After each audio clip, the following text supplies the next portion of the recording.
मुझे क्या कहेंगे, सिलेंडर की किल्लत है, लोग लाइन लगा के खड़े हुए हैं, सरकार कह रही है कि सिलेंडर की कोई कमी नहीं है। देखिए जी, हमारे यहाँ देश में आज की जो वास्तविक हालात है वो क्या है। नाम नरेंद्र, काम सरेंडर, शॉर्टेज सिलेंडर, तीनों आज ये नुक्ते चल रहे हैं देश में। नाम नरेंद्र, काम सरेंडर, शॉर्टेज ऑफ सिलेंडर। कौन कह रहा है कि सिलेंडर की पूर्ति हो चुकी है। हमारे पड़ोस में ढाबा था, कल तक उस बेचारे के पास सिलेंडर थे, आज उसे सिलेंडर नहीं मिला। आज वो ढाबा बंद करके अपना घर बैठा है। क्या करे उसके पास, क्योंकि कमर्शियल गैस सिलेंडर हैं, दिन भर में कम से कम 3-4 यूज़ हो जाते हैं, तो जो उसकी आवक हो रही थी वो सारी बंद होगी। अब वो कह रहा है भाई साहब मैं तो कल गाँव जाऊँगा, जब तक सिलेंडर की आपूर्ति नॉर्मल नहीं होती तब तक मैं क्या करूँ, गाँव में जाके बीवी बच्चों से मिलाऊंगा। मैंने कहा ठीक है भैया, मोदी जी को धन्यवाद थे, इसी बहाने कम से कम तेरे बीवी बच्चों से तो मुलाकात हो रही है। कह रहा जी खाली हाथ जाके क्या मुलाकात करूँगा, बीवी घर से और भगा देगी कि कमा के क्या लाए हो।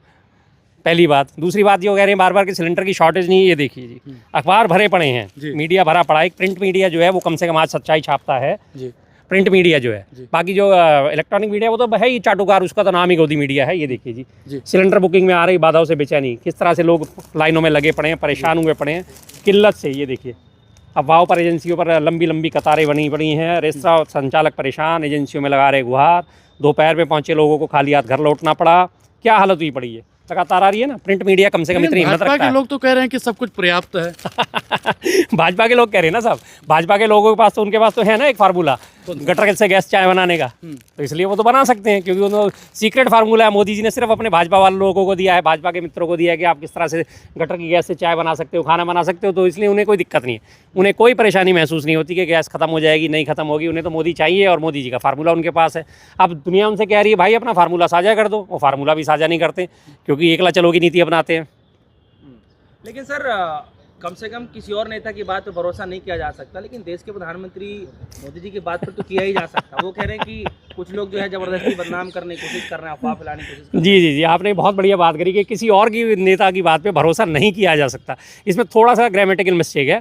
किसी और नेता की बात पे भरोसा करा जा सकता है, लेकिन मोदी जी की बात पे भरोसा कभी नहीं किया जा सकता। 2014 से आपको तमाम याद होंगे, उनके जुमले तमाम वादे याद होंगे। 2014 में बहुत हुई महंगाई की मार, अब की बार मोदी सरकार महंगाई दर जो है 7.235, 2.5 इस तरह से 6 से 7 की रेंज में गूंज रही है। बेरोजगारों को रोजगार दिया जाएगा, 2 करोड़ रोजगार प्रति वर्ष दूंगा। बार बार हम कितनी बार इस बात को उठा चुके हैं, आज तक मिले किसी को। 2020 तक गंगा की सफाई हो जाएगी, आज तक हुई। डॉलर और रुपया बराबर हो जाएगा, बराबर करने की छोड़िए, डॉलर आप देखिए कहाँ पहुँचा, आज 92 रुपये 25 पैसे हालत क्या हो चुकी है। तो मोदी जी की बात पे जो लोग विश्वास करते हैं, तो मैं तो भाई उन्हें बहुत बेचारों को भावुक मानता हूँ, बहुत बेचारों को भोले मानता हूँ, जो उनकी बातों पे विश्वास कर लेते हैं और उनकी कहीं में आ जाते हैं। नोटबंदी की लाइन में आपने सबने देखा था पूरी दुनिया ने क्या हालत हुई थी, और उसमें कहा गया था कि आतंक पर एक प्रहार है, आतंकवादियों का खात्मा कर दिया जाएगा। नोटबंदी आतंकवादियों का खात्मा करने में सक्षम होगी। और नोटबंदी का हश्र क्या निकला, 98.7% जो नोट जो 500 के और 2000 के उस वक्त मार्केट में सर्कुलेशन में थे, सारे बैंकों में वापस आ गए थे।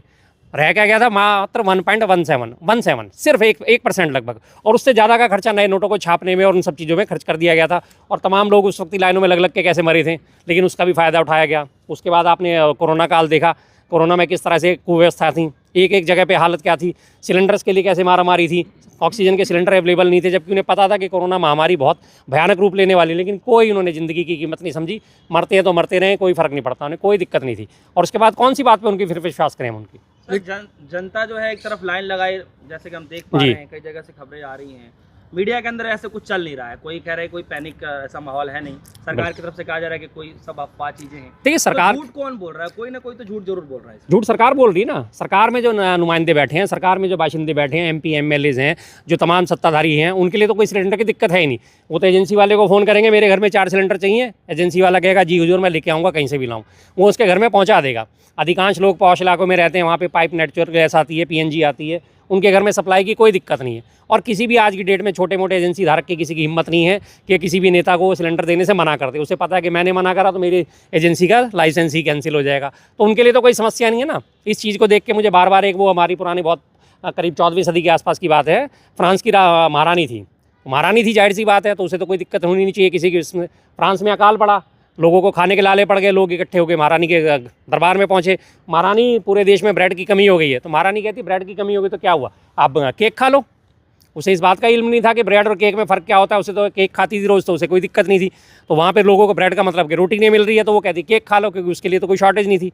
वो हालत आज हमारी सत्ताधारियों की, उन्हें तो कोई शॉर्टेज है नहीं, तो उन्हें लोगों की परेशानी से कुछ लेना देना नहीं है। उनके पास तो सिलेंडर और हर चीज़ मौजूद है, एक आवाज़ निकालेंगे सिलेंडर से उनका घर भर जाएगा।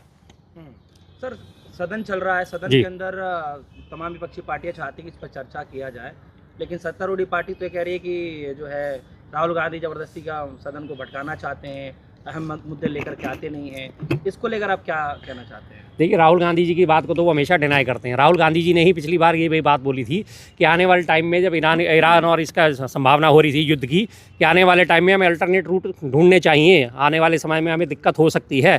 आज वो सरकार इस बात को कह रही है कि हम अल्टरनेट रूट ढूंढ रहे हैं, उसके बाद वैकल्पिक रास्तों की हम व्यवस्था कर रहे हैं, ताकि कहीं और से जो हार्मुज जो है बंद करा हुआ है, जहाँ से जहाज़ों को निकलने नहीं दिया जा रहा, तो किसी दूसरे रास्ते से तेल और गैस आए। माननी इन्होंने राहुल गांधी की होती है, लेकिन उन्हें डिनाई भी करना होता है, मना भी करना होता है कि नहीं राहुल गांधी गलत कह रहे हैं, और बात भी राहुल गांधी जी की माननी होती है। जातिगत जनगणना देख लीजिए, उस पर राहुल गांधी जी की बात मानी।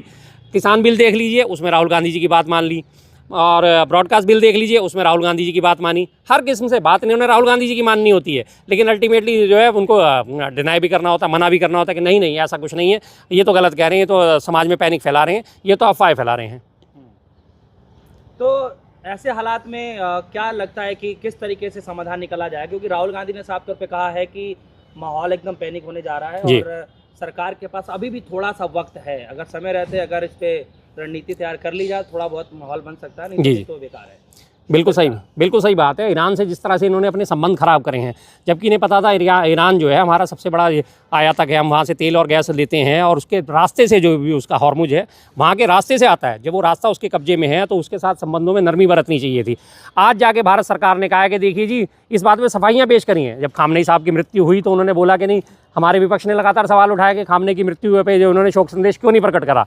तो आज जाके भारत सरकार ने इस पर क्लैरिफिकेशन जारी करा है कि 5 दिन बाद जो है उन्होंने कॉन्डोलेंस बुक जो है वो खोली थी, तो इसलिए हमारे नुमाइंदे 5 दिन बाद जाके वहाँ पे कॉन्डोलेंस बुक में अपने हस्ताक्षर करने गए और अपना बयान दर्ज कराने गए। बयान किस बात का दर्ज कराना है भाई? इसमें कोई आपराधिक घटना थी कि जिसमें बयान दर्ज कराओगे? कि उसमें अपनी कॉन्डोलेंस बुक में जाके लिख के आए हैं, शोक संदेश लिख के आए हैं। शोक संदेश तो पिछली बार आपने जब यह ध्यान दिया होगा, इससे पहले राष्ट्रपति की मृत्यु हुई तो हमारे भारत में 1 दिन का राष्ट्रीय शोक घोषित करा गया था, लेकिन उसके बाद अमेरिका के दबाव और इजराइल के दबाव के चलते आज हालत देश में क्या पैदा हो गई है कि उनकी बात मानते हुए खामनेई की मृत्यु होने के बाद एक शोक संदेश तक जारी नहीं करा गया।